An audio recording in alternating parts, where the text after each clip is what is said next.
Friends, இப்போ பாருங்கள், நான் ஆப்பத்துக்கு அரிசி ஊற வச்சுருக்கிறேங்க. இது பச்சை அரிசிங்க, ஊற வச்சுருக்கிறேன் 3 டம்ளரு. அதே மாதிரி இதில் சாப்பாடு நிறையா இருக்குது. ஒரு கப் அளவு நான் எடுத்துக்கிருவேன். அதுக்கப்புறம் பார்த்திங்கன்னா ஒரு மூடி தேங்காய்ங்க, ஒரு மூடி தேங்காயை இந்த 3யுமே அரைச்சி உப்பு போட்டு 8 மணி நேரம் கன்ஃபார்ம் நல்லா புளிக்கணும். நல்லா முறத்தள்ளி மேலே நிற்கணும்.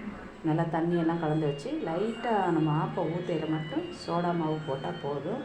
அப்புறம் இன்னொன்று சொல்லிக்கிறேங்க, என்னுடைய ஆப்பக்கல் நான் வாங்கினது அது சரியில்லை. நான் உங்களுக்கு ஆப்பை ஊற்றி காட்டுறேன். தோசைக்கல்லையே முடிஞ்சால் நீங்கள் ஆப்பக்கல்லை ஊற்றிக்கிறங்க. இல்லை, நான் தோசைக்கல்லை ஊற்றி உங்கள்கிட்ட காட்டுறேன் ஃப்ரெண்ட்ஸ். இப்போ மாவு அரைக்கலாம், வாங்க பார்க்கலாம். நான் அரைச்சிருக்கிறது பழைய சாப்பாடு, அரை மூடி தேங்காய் அரைச்சி வச்சுருக்கிறேன். இப்போ நான் அரைச்சி வச்சா மாவில் ஊற்றிடுறேன் பாருங்கள். ஊற்றியாச்சு பாருங்கள். கல் உப்பு போட்டு இப்போ நான் அதை கலந்து வச்சிடுறேன். தண்ணி எதுவும் ஊற்ற வேண்டாம். கெட்டியாக இருந்தால் மட்டும் நீங்கள் ஒரு அரை டம்ளர் ஊற்றிக்கிறங்க. இப்போ பாருங்கள், போட்டு கலக்கி வச்சுருக்கிறேன். கரெக்டாக 8 மணி நேரம் புளிக்கணும்.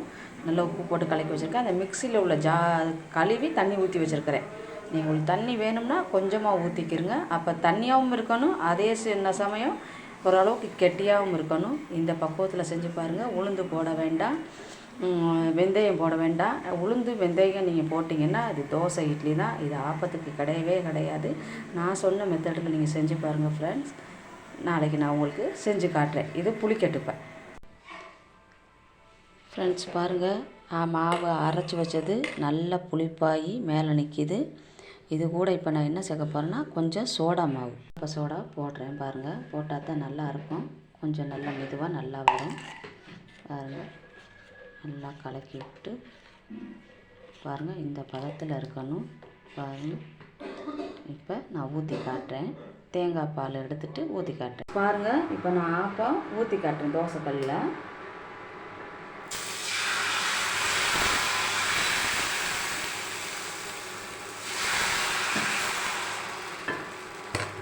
பாருங்கள், ஊற்றியாச்சு பாருங்கள். மூடி வச்சுட்டேன். ஆஃப் பண்ணிடு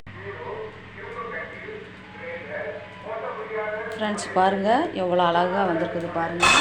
தோசைக்கல்லில் தோசை மாதிரிலாம் இருக்காது. நீங்கள் பாருங்கள், சூப்பராக வந்திருக்குங்க பாருங்கள்.